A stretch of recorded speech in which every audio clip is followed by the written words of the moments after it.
സുഹൃത്തുക്കൾ, ഇന്ന് ചെയ്യുന്ന വീഡിയോ ഒരു മഴയത്തുള്ളൊരു ഗോകർണ യാത്രയാണ്. അപ്പോൾ ഗോകർണം എന്ന് പറയുന്നത് നമുക്കറിയാം, നമ്മുടെ എറണാകുളത്ത് നിന്ന് ഏകദേശം ഒരു 670 കിലോമീറ്ററുകളാണ് ഗോകർണം. ഇതല്ല, നമ്മളിപ്പോൾ ബാംഗ്ലൂരിൽ നിന്നൊക്കെ ആണെങ്കിൽ 500 കിലോമീറ്റർ അടുത്തുണ്ട്. ഗോവയിൽ നിന്നാണെങ്കിൽ 125-130 കിലോമീറ്ററോളം വരുന്നുണ്ട്. സാധാരണ നമ്മൾ കൊങ്കൺ ഏരിയയിൽ പോകുമ്പോൾ, ഇപ്പോൾ ട്രെയിനിൽ പോവുകയാണെങ്കിൽ ഏറ്റവും അടുത്ത റെയിൽവേ സ്റ്റേഷൻ എന്ന് പറയുന്നത് ഗോകർണ റോഡാണ്. ഗോകർണ റോഡിൽ ഇറങ്ങുമ്പോൾ പ്രത്യേകത എന്ന് വെച്ച് കഴിഞ്ഞാൽ, അധികം പോയ ആൾക്കാർക്ക് അറിയാം, അല്ലാത്തവർക്ക് കൊണ്ട് പറയുകയാണ്. ഈ റെയിൽവേ സ്റ്റേഷനിൽ നിന്ന് നമ്മൾ ഗോകർണം അമ്പലത്തിലോട്ട് ഏകദേശം 300 രൂപയാണ് ഒരു ഓട്ടോറിക്ഷക്കാർ വാങ്ങുന്നത്. രണ്ടുപേരുണ്ടെങ്കിൽ അത് 250 രൂപ ഒരു ഷെയർ ചെയ്യാൻ പറയും. കാരണം വേറൊരു ഓപ്ഷൻ എന്ന് പറഞ്ഞാൽ, നമ്മൾ 1 കിലോമീറ്ററോളം നടന്നാലേ ഈ കുംട്ട എന്ന സ്ഥലത്ത് നിന്ന് ഗോകർണോട്ട് പോകുന്ന ബസ്സിൽ നമുക്ക് കയറാൻ പറ്റുള്ളൂ. മഴയില്ലെങ്കിലും നല്ല വെയിലില്ലെങ്കിലും നടക്കാം. കശുമാവിൻ്റെ ചെറിയ ചെറിയ തോട്ടങ്ങളും ഒക്കെ കണ്ട് നമുക്ക് പോകാം. നടക്കുന്ന വെയിലത്തൂടെയാണ്. പിന്നെ അവിടുത്തെ 15 രൂപ പോയിൻ്റേ ഉള്ളൂ. അപ്പോൾ അതല്ലെങ്കിൽ നമുക്ക് ഏറ്റവും എളുപ്പമെന്ന് വെച്ച് കഴിഞ്ഞാൽ, നമ്മൾക്ക് കുംട്ട എന്ന് പറഞ്ഞ റെയിൽവേ സ്റ്റേഷനുണ്ട്. റെയിൽവേ സ്റ്റേഷനിൽ നിന്ന് ശരിക്കും ഓട്ടോറിക്ഷ എടുത്തു കഴിഞ്ഞാൽ അവർ 60 രൂപയോളം വാങ്ങും. റെയിൽവേ സ്റ്റേഷനിൽ ഇറങ്ങിയാൽ നേരെ ഒരു 5 മിനിറ്റ് നടന്നു കഴിഞ്ഞാൽ കുംട്ട ബസ് സ്റ്റാൻഡാണ്.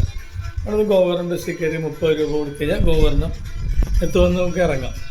അപ്പോൾ ഗോകർണത്തിൽ എന്തൊക്കെ കാണാനുള്ളതെന്ന് വെച്ച് കഴിഞ്ഞാൽ, ഏറ്റവും ആൾക്കാരെ അട്രാക്റ്റ് ചെയ്യുന്നത് മഹാബലേശ്വർ ക്ഷേത്രമാണ്. അത് 4000 വർഷം പഴക്കമാണ് പറയുന്നത്. അവിടെയാണ് വളരെ പ്രശസ്തമായ ആത്മലിംഗം ഇരിക്കുന്നത്. അതിൽ ബീച്ചുകളുണ്ട്. ഹണി ബീച്ചുണ്ട്, ഓം ബീച്ചുണ്ട്, കുടേൽ ബീച്ചുണ്ട്, ഹാഫ് മൂൺ ബീച്ചുണ്ട്. അപ്പോൾ ഗോകർണം ശരിക്കും പറഞ്ഞാൽ ഒരു പുരാതന നഗരമായിട്ട് അവരിപ്പോഴും സൂക്ഷിക്കുകയാണ്. വഴികളൊക്കെ ഇപ്പോൾ കാണുന്ന പോലെ തന്നെ ഒരു കാറ്, ഒരു ബൈക്ക് കൂടി പോകുന്ന വഴികളേ ഉള്ളൂ.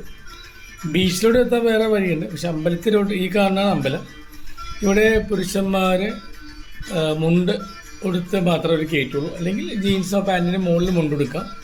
ഇപ്പോൾ അവിടെ ലഗേജ് കൗണ്ടറുണ്ട്. 10 രൂപ കൊടുത്ത് നമുക്ക് ഡ്രസ്സ് മാറാനുള്ള, വളരെ തുണിക്കടയിലേക്കുള്ള പോലെ തന്നെ കൗണ്ടേഴ്സ് ഉണ്ട് മാറാൻ വേണ്ടിയുള്ളത്. അമ്പലം തൊഴുതിറങ്ങിയാൽ തെരുവുകളാണ് ഈ കാണുന്നത്. അത് നേരെ നടന്ന് നമ്മൾ ബീച്ചിലോട്ടാണ് പോകുന്നത്. അമ്പലത്തിൻ്റെ പ്രത്യേകത, രാവിലെ 5 മണിക്ക് തുറക്കണം, ഉച്ചയ്ക്ക് 1 മണി വരെ ഉണ്ടാവും. പിന്നെ വൈകുന്നേരം 5 തൊട്ട് രാത്രി 8 മണി വരെ.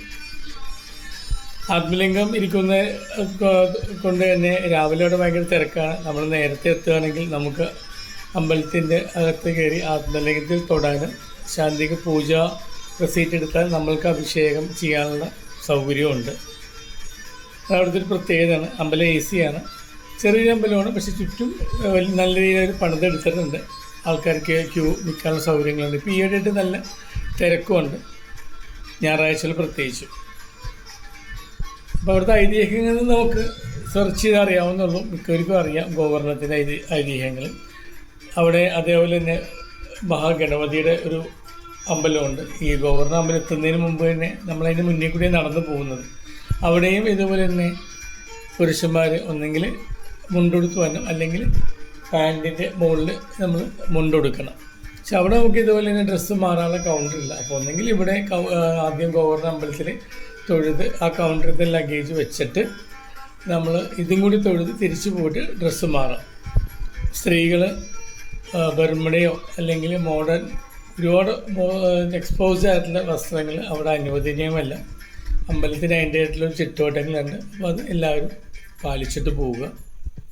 പിന്നെ അവിടുത്തെ ഒരു പ്രത്യേകത, ഗണപതി ഭഗവാൻ എഴുന്നേറ്റ് നിൽക്കുന്നൊരു പ്രതിമയും കൂടിയാണ്. അവിടെ നമ്മൾക്ക് നേരത്തെ എത്തുകയാണെങ്കിൽ നമ്മൾക്ക് അവിടെ അമ്പലത്തിൻ്റെ അകത്ത് റെസീറ്റ് കയ്യിലുണ്ടെങ്കിൽ ശാന്തിക്കാരെ കൊടുത്തിട്ട് നമ്മൾക്ക് പൂജ ചെയ്യാനുള്ളൊരു അവസരമുണ്ട്.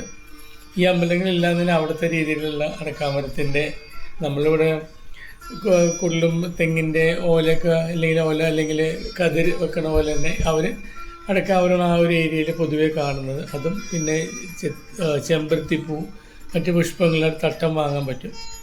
ഇതെല്ലാം അമ്പലത്തിലെ വിശേഷങ്ങളാണ്. നിങ്ങൾക്ക് അവിടെ നോക്കിയാൽ അറിയാം. പിന്നെ ഗോകർണം ടൗണിനെ പറ്റി പറയുകയെന്ന് വെച്ച് കഴിഞ്ഞാൽ, ബീച്ച് ഇപ്പോൾ വളരെ വൃത്തിയായിട്ടുണ്ട്. പക്ഷെ നമ്മൾ ബസ് സ്റ്റാൻഡ് ഇപ്പോഴും വളരെ വളരെ വളരെ ശോചനീയാവസ്ഥയിലാണ്. അവിടുത്തെ ശുചീകരണം, ഈ ടോയ്ലറ്റിലൊക്കെ നമ്മളൊന്ന് യൂറിൻ പാസ് ചെയ്യാൻ പോയാൽ തന്നെ നമുക്ക് ഭയങ്കര സ്മെല്ലാണ്, ഒട്ടും ക്ലിയർ അല്ല. എന്തുകൊണ്ടാണ് അവരങ്ങനെ മെയിൻറ്റെയിൻ ചെയ്യാത്തതെന്ന് നമുക്കറിയില്ല. പക്ഷേ വഴികളും കുറച്ചൊരു ഭേദമായിട്ടുണ്ട്. എന്നാലും വളരെ നീറ്റ് എന്ന് പറയാനില്ല, എന്നാലും കമ്പാരിറ്റീവ്ലി നീറ്റാണ്. നേരത്തെ പോയവർക്ക് അത് അറിയാൻ പറ്റും ഇപ്പോഴത്തെ വ്യത്യാസങ്ങൾ. പക്ഷേ ബീച്ച് എന്തുകൊണ്ടും ഒരു നല്ല രീതിയിൽ ഇപ്പോൾ നീറ്റാക്കിയിട്ടുണ്ട്. വേസ്റ്റുകളൊന്നും തന്നെ അവിടെ കാണുന്നില്ല. ഇതിപ്പോൾ ഗവർണർ സ്റ്റാൻഡിലോട്ട് തിരിച്ചു പോകുന്ന വഴികളാണ്. ചെറിയ ചെറിയ ലോഡ്ജുകളിലൂടെ ഉണ്ട്. പിന്നെ നമ്മൾ booking.comലോ അല്ലെങ്കിൽ മേക്ക് മൈ ട്രിപ്പിൽ നമ്മൾ ബുക്ക് ചെയ്ത് കഴിഞ്ഞാൽ ഒരുപാട് നല്ല ഹോട്ടലുകളുണ്ട്. ഒരുപാട് ട്രഡീഷണൽ ആയിട്ടുള്ള ആഭരണങ്ങളും വസ്ത്രങ്ങളും എല്ലാം വാങ്ങാനുള്ള സൗകര്യമുണ്ട്. ഗവർണറിൻ്റെ പ്രത്യേകത എന്ന് വെച്ച് കഴിഞ്ഞാൽ ആത്മീയതയുണ്ട്, അതേപോലെ തന്നെ ബീച്ചും സ്പായും എല്ലാം കൊണ്ട് ഒരു മോഡേൺ ലൈഫും ഉണ്ട്. എന്തുകൊണ്ട് പോകേണ്ട ഒരു സ്ഥലമാണ്. നിങ്ങളൊന്ന് പ്ലാൻ ചെയ്യുക. ഇപ്പോൾ നമ്മൾക്ക് മൂകാംബിയൊക്കെയാണെങ്കിൽ ഗവർണറിൽ നിന്ന് 134 കിലോമീറ്റർ പോയി വരും.